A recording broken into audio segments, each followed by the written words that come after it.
kami dari kelompok 5 yang beranggotakan Risma Linda Aryani, Sabrina Liatin Azhara, Siti Suryaningsi, dan Solika Putri Purwanasari. Dalam video kali ini, kami akan memaparkan materi mengenai sejarah persiapan proklamasi dan kemerdekaan Indonesia. Untuk semuanya, selamat menyaksikan. Pertama, kita akan membahas mengenai persiapan kemerdekaan.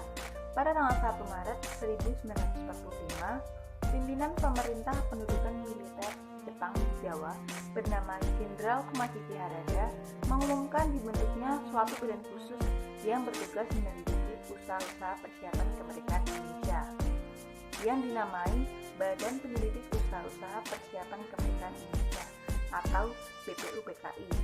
Dalam bahasa Jepang disebut Dokuritsu Jinji Kosakai. Pembentukan BPUPKI untuk menyelidiki, mempelajari, dan mempersiapkan hal-hal penting yang berkaitan dengan tata pemerintah yang diperlukan dalam usaha pembentukan negara Indonesia Merdeka.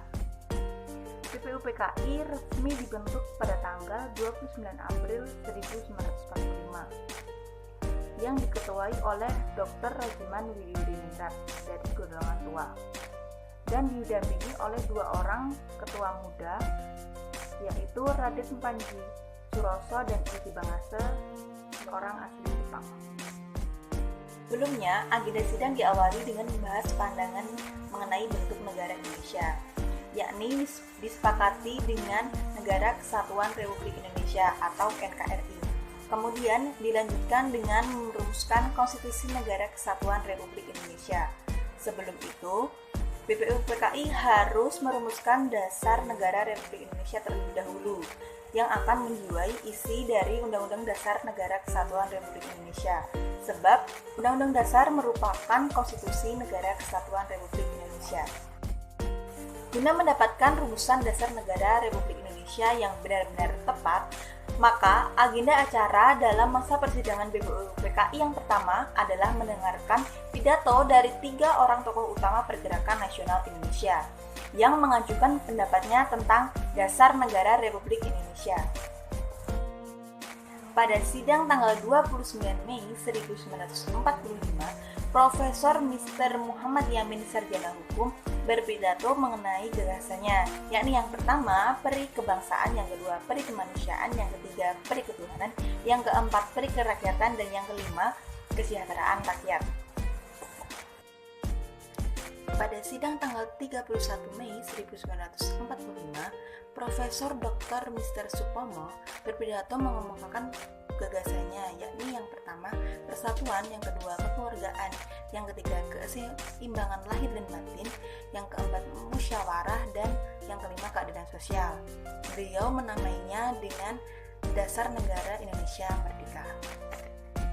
Dan pada sidang terakhir tanggal 1 Juni 1945, Insinyur Soekarno berpidato mengemukakan gagasannya, yakni yang pertama, kebangsaan Indonesia, yang kedua, internasionalisme dan peri kemanusiaan, yang ketiga, mufakat atau demokratis, dan keempat, kesejahteraan sosial, dan yang terakhir, ketuhanan yang Maha Esa. Beliau menamainya dengan Pancasila. Setelah pidato dari Insinyur Soekarno, maka berakhirlah masa persidangan pertama. BPUPKI mengalami masa reses persidangan atau istirahat selama 1 bulan lamanya. Selama 1 bulan tersebut dibentuklah suatu panitia kecil yang beranggotakan 9 orang, diberi nama Panitia 9. Panitia tersebut bertugas untuk mengolah usulan mengenai dasar negara Republik Indonesia. Adapun susunan dari Panitia 9 yaitu yang pertama, Insinyur Soekarno sebagai ketua, kemudian wakilnya Dr. Andes Muhammad Hatta, dan anggota-anggotanya terdiri dari Mr. Raden Ahmad Subadjo Joyo Adisuryo, kemudian Profesor Mr. Muhammad Yamin Sarjana Hukum, Kiai Haji Abdul Wahid Hakim, Abdul Kahar Muzakir, Raden Abi Kusno Cokro Suyoso, Haji Agus Salim, dan yang terakhir Mr. Alexander Adris Maramis. Setelah mengalami perundingan yang cukup sulit, sulit, akhirnya 4 orang dari kaum kebangsaan atau pihak nasionalis dan 4 orang dari kaum keagamaan atau pihak Islam. Maka pada tanggal 22 Juni 1945, Panitia 9 kembali bertemu dan menghasilkan rumusan dasar negara Republik Indonesia. Insinyur Soekarno sebagai ketua dari Panitia 9 melaporkan hasil kerja Panitia 9 kepada anggota BPUPKI berupa dokumen rancangan asas dan tujuan Indonesia Merdeka dan disebut atau diberi nama Piagam Jakarta atau Jakarta Charter. Isi dari dokumen tersebut yakni yang pertama, ketuhanan dengan kewajiban menjalankan syariat Islam bagi pemeluk-pemeluknya. Yang kedua, kemanusiaan yang adil dan beradab. Yang ketiga, persatuan Indonesia. Yang keempat, kerakyatan yang dipimpin oleh hikmat kebijaksanaan dalam permusyawaratan perwakilan. Dan yang kelima, keadilan sosial bagi seluruh rakyat Indonesia. Ketua dari panitia kecil tersebut yakni Profesor Dr. Mr. Supomo. Kemudian anggota-anggotanya terdiri dari Mr. KRMT Wongsonegoro, Mr. Raden Ahmad Subardjo Joyo Adi Suryo, Mr. Alexander Andris Maramis, Mr. Raden Panji Singgih, Haji Agus Salim, dan Dr. Sukiman Wiryo Sanjoyo. Pada tanggal 13 Juli 1945, sidang panitia perancangan Undang-Undang Dasar yang diketuai Insinyur Soekarno membahas hasil kerja panitia kecil. Selanjutnya di tanggal 14 Juli 1945, sidang pleno BPUPKI menerima hasil panitia perancangan Undang-Undang Dasar yang dibacakan oleh Insinyur Soekarno selaku ketuanya. Dalam laporan tersebut membahas mengenai rancangan Undang-Undang Dasar yang di dalamnya tercantum 3 masalah pokok, yaitu yang pertama, pernyataan tentang Indonesia Merdeka, yang kedua, pembukaan Undang-Undang Dasar, dan yang ketiga, batang tubuh Undang-Undang Dasar, yang kemudian diberi nama Undang-Undang Dasar 1945. Adapun isinya meliputi yang pertama, wilayah negara Indonesia adalah sama dengan wilayah Hindia Belanda dahulu, ditambah juga Malaya, Borneo Utara, Papua, Timur Portugis atau sekarang Timor Leste, dan pulau-pulau kecil di sekelilingnya. Kemudian bentuk negara Indonesia adalah negara kesatuan, bentuk pemerintahan Indonesia adalah republik, bendera nasional Indonesia adalah sangsaka merah putih, dan bahasa nasional Indonesia adalah bahasa Indonesia. Setelah itu BPUPKI dibubarkan karena dianggap telah menyelesaikan tugasnya dengan baik. Kemudian dibentuklah Panitia Persiapan Kemerdekaan Indonesia atau PPKI. Dalam bahasa Jepang disebut Dokuritsu Junbi Inkai.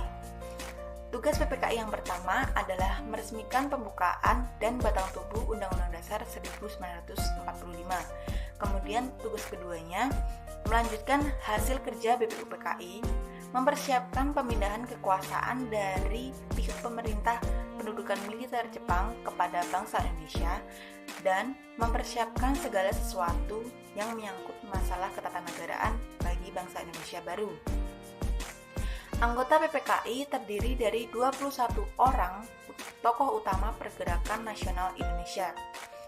Hal ini sebagai upaya untuk menjaminkan perwakilan dari berbagai etnis di wilayah Hindia Belanda.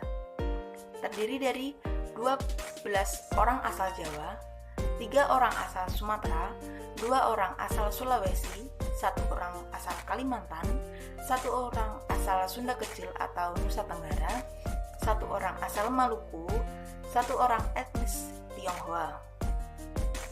PPKI diketuai oleh Insinyur Soekarno-Hatta dan wakilnya Dr. Andes Muhammad Hatta. Sedangkan penasehatnya ditunjuk Mr. Raden Ahmad Subardjo Joyo Adi Suryo. Secara simbolik, PPKI dilantik oleh Jenderal Terauchi pada tanggal 9 Agustus 1945. Beliau mendatangkan Insinyur Soekarno, Dr. Andes Muhammad Hatta, dan Dr. Rajiman Dilihat ke kota Ho Chi Minh, yaitu kota yang terbesar di negara Vietnam yang terletak di dekat Sungai Mekong.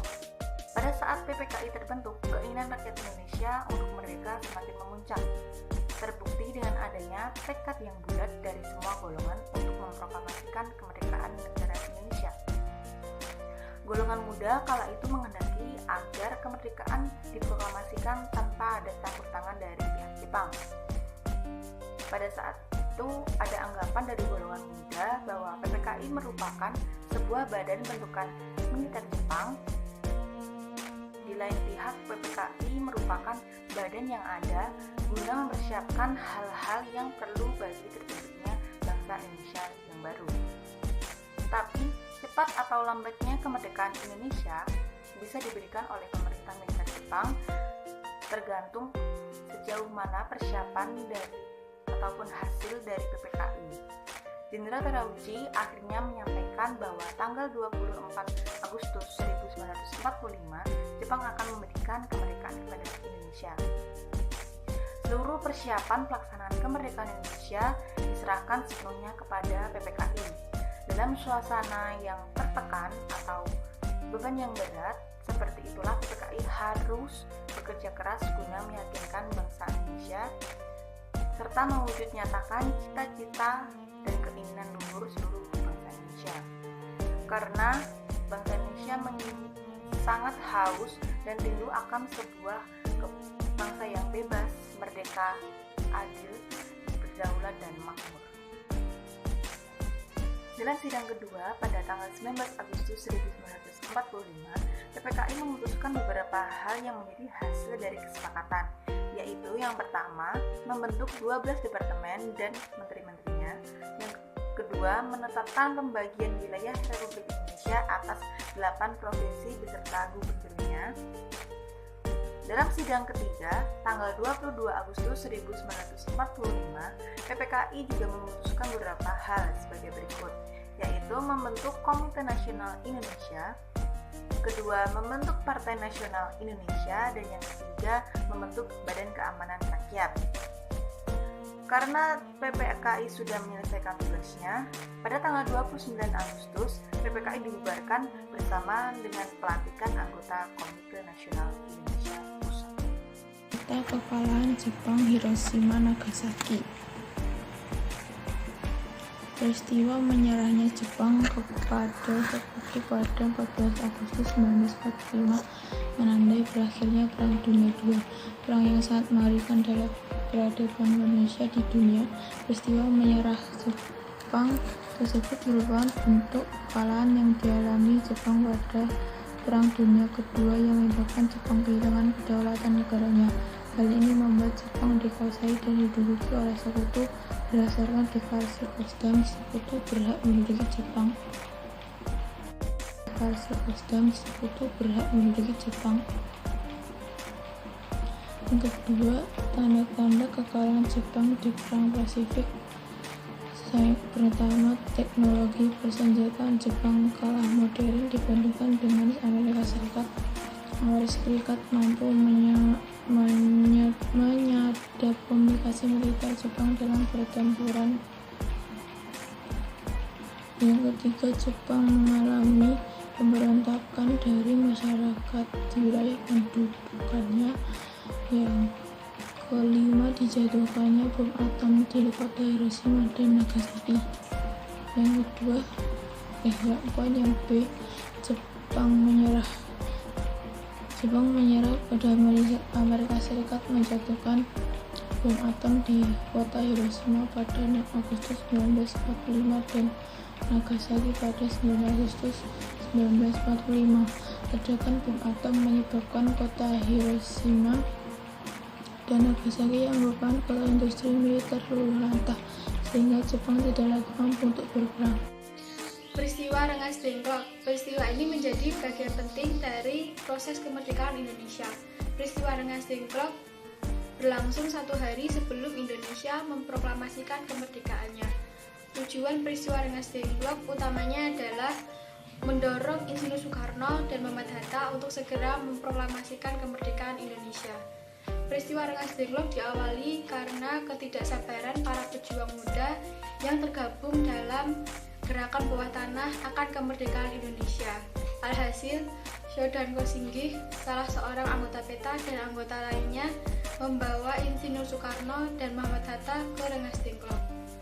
Tujuan membawa keduanya ke Rengas Dengklok adalah agar Insinyur Soekarno dan Muhammad Hatta tidak terpengaruh oleh Jepang. Caranya, mereka meyakinkan bahwa Jepang telah menyerah dan para pejuang akan melawan apapun resikonya. Tak hanya berdua, Soekarno kala itu dibawa juga bersama dengan istrinya Fatmawati dan anaknya Guntur. Hasil dari peristiwa Rengas Dengklok ini, mereka pun setuju untuk segera memproklamasikan kemerdekaan. Di Jakarta sendiri, anggota muda yang diwakili oleh Bikana dan golongan tua yang diwakili oleh Ahmad Subarjo mencari tempat untuk proklamasi. Mereka pun setuju Jakarta dijadikan sebagai tempat untuk proklamasi. Peristiwa perumusan naskah proklamasi. Setelah Ahmad Subarjo berhasil meyakinkan Soekarni untuk membawa Insinyur Soekarno dan Muhammad Hatta kembali ke Jakarta, Ahmad Subarjo pun menjemput kedua pemimpin tersebut dari Rengas Dengklok. Akhirnya, mereka berhenti di rumah Laksamana Maeda karena di rumah tersebut memiliki hak imunitas terhadap Angkatan Darat Jepang, sehingga kedua pemimpin tersebut aman. Di ruang makan Laksamana Maeda dirumuskan naskah proklamasi yang dipimpin oleh tiga tokoh, yang pertama Insinyur Soekarno, Muhammad Hatta, dan Ahmad Subarjo. Ahmad Subarjo menyampaikan pemikirannya lewat lisan, sedangkan Insinyur Soekarno bertugas menulis konsep naskah proklamasi. Proses penyusunan proklamasi disaksikan oleh Soekarni, Sudiro, dan B.M. Diah. Sementara dari pihak Jepang disaksikan oleh S. Miyoshi dan S. Nijishima. Soekarno lalu membacakan naskah tersebut kepada hadirin di salah satu ruang penandatanganan naskah tersebut. Setelah itu, naskah dibawa ke ruang pengetikan untuk diketik oleh Saidi Malik. Setelah diketik, naskah segera dibawa kembali ke ruang pengesahan untuk ditandatangani oleh Insinyur Soekarno dan Muhammad Hatta. Peristiwa ini berlangsung menjelang subuh pada tanggal 17 Agustus 1945 bertepatan dengan bulan suci Ramadan. Setelah naskah ditandatangani, tim perumus membicarakan mengenai tempat di mana naskah akan dibacakan. Dengan pertimbangan keamanan, mereka pun setuju untuk pembacaan naskah di halaman depan rumah Insinyur Soekarno di Jalan Pegangsaan Timur nomor 56 pada pukul 10 pagi waktu Indonesia bagian Barat. Ada banyak peristiwa penting yang terjadi menjelang proklamasi bangsa Indonesia. Yang pertama adalah peristiwa Jepang menyerah kepada sekutu. Yang kedua, peristiwa Rengas Dengklok. Yang ketiga, perumusan teks proklamasi. Yang keempat adalah detik-detik pembacaan naskah proklamasi. Naskah asli proklamasi yang ditempatkan di Monumen Nasional, perundingan antara golongan muda dan golongan tua dalam penyusunan teks proklamasi kemerdekaan Indonesia berlangsung pukul 2-4 dini hari. Teks proklamasi ditulis di ruang makan di Laksana Tadashi Maeda, Jalan Imam Bonjol nomor 1. Para penyusun teks proklamasi itu adalah Insinyur Soekarno, Dr. Andes Muhammad Hatta, dan Mr. Ahmad Subarjo. Konsep teks proklamasi ditulis oleh Insinyur Soekarno sendiri. Acara dimulai pada pukul 10 dengan pembacaan proklamasi oleh Soekarno dan disambung pidato singkat tanpa teks. Kemudian bendera merah putih yang telah dijahit oleh Fatmawati dikibarkan, disusul dengan sambutan oleh Suwiryo, Wakil Wali Kota Jakarta saat itu, dan Muwardi, pimpinan barisan pelopor.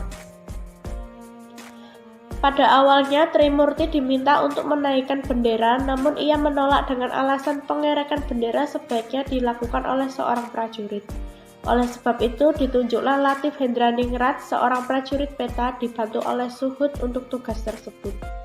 Seorang pemudi muncul dari belakang membawa nampan berisi bendera merah putih atau sangsaka merah putih yang dijahit oleh Fatmawati beberapa hari sebelumnya. Setelah bendera berkibar, hadirin menyanyikan lagu Indonesia Raya. Sampai saat ini, bendera pusaka tersebut masih disimpan di Museum Tugu Monumen Nasional. Berikut adalah bunyi teks proklamasi. Kami, bangsa Indonesia, dengan ini menyatakan kemerdekaan Indonesia. Hal-hal yang mengenai pemindahan kekuasaan dan lain-lain diselenggarakan dengan cara seksama dan dalam tempo yang sesingkat-singkatnya. Jakarta, hari 17 bulan 8 tahun 05 atas nama bangsa Indonesia. Kemudian pada tanggal 18 Agustus 1945, Panitia Persiapan Kemerdekaan Indonesia atau PPKI mengambil keputusan mengesahkan dan menetapkan Undang-Undang Dasar atau UUD sebagai dasar negara Republik Indonesia yang selanjutnya dikenal sebagai Undang-Undang Dasar 45 atau UUD 45. Dengan demikian terbentuklah Pemerintahan Negara Kesatuan Indonesia yang berbentuk Republik atau NKRI dengan kedaulatan di tangan rakyat yang dilakukan sepenuhnya oleh Majelis Permusyawaratan Rakyat atau MPR yang akan dibentuk kemudian. Setelah itu, Insinyur Soekarno dan Muhammad Hatta dipilih atas usul dari Otto Iskandar-Dinata dan persetujuan dari PPKI sebagai Presiden dan Wakil Presiden Republik Indonesia yang pertama. Presiden dan Wakil Presiden akan dibantu oleh sebuah komite nasional. Ada pula penyebaran berita proklamasi kemerdekaan Indonesia. Penyebaran berita proklamasi dilakukan agar kemerdekaan Indonesia dapat diakui oleh bangsanya sendiri. Berbagai upaya dilakukan dalam rangka penyebaran berita proklamasi. Upaya penyebaran ini dilakukan melalui berbagai cara, baik melalui media seperti radio, koran, pamflet, coretan-coretan di dinding, dan gerbong-gerbong kereta api maupun melalui lisan dari mulut ke mulut. Selain itu, beberapa tokoh diberikan tugas untuk menyebarkan berita proklamasi di berbagai daerah. Ide untuk menyebarkan berita proklamasi kemerdekaan Indonesia berawal dari pesan Dr. Andes Muhammad Hatta kepada BM Diah. Beliau adalah seorang wartawan yang ikut hadir dalam perumusan teks proklamasi di Rumah Laksana Maeda. Muhammad Hatta mengusulkan agar teks proklamasi diperbanyak dan beritanya disiarkan ke seluruh dunia. Berita proklamasi pertama kali tersebar di hari pelaksanaan proklamasi, yaitu pada tanggal 17 Agustus 1945. Berita ini diterima oleh Waidan B. Palenewen yang merupakan kepala bagian kantor Radio Domai. Berita proklamasi ini diperoleh dari wartawannya yang bernama Syahrudin. Atas perintah dari Palenewen, maka berita tentang proklamasi ini dibacakan sampai pukul 16 atau 4 sore setiap setengah jam sekali. Penyebaran berita proklamasi ini memicu kemarahan Jepang yang kemudian memerintahkan agar penyiaran tersebut dihentikan. Pada tanggal 20 Agustus 1945, Jepang menyegel pemancar radio dan melarang para pegawai untuk masuk. Namun para pemuda tidak kehilangan akal. Mereka membuat pemancar radio baru yang sebenarnya diambil dari kantor berita Domai. Alat pemancar kemudian dipasang di Jalan Menteng nomor 31 dekat kode panggilan DJKI. Sebagian alat pemancar dibawa ke rumah Panelewen. Akhirnya berita proklamasi dapat disebarkan dengan lancar. Penyebaran berita proklamasi juga sempat dilakukan oleh Radio Hoso Konrikyoku yang sekarang dikenal dengan Radio Republik Indonesia atau RRI. Muhammad Yusuf, Ronodipuro, Baktiar Lubis, dan Suprapto merupakan para penyiar yang memiliki peranan dalam penyebaran berita proklamasi. Penyebaran berita proklamasi tidak hanya dilakukan melalui media radio, namun juga melalui media surat kabar. Di Bandung, penyebaran berita proklamasi disebarkan oleh surat kabar Cahaya, dan di Surabaya, berita proklamasi disebarkan oleh surat kabar Suara Asia. Pada tanggal 20 Agustus 1945, hampir seluruh harian di Jawa memuat berita tentang proklamasi. Sementara itu, sampai kemerdekaan dapat dilihat di jalan-jalan, di tembok-tembok, di gerbong-gerbong kereta api yang tercermin dalam setiap tulisan-tulisan atau slogan-slogan. Selain itu, berita tentang proklamasi juga disebarluaskan oleh para utusan PPKI di beberapa daerah seperti Teuku M.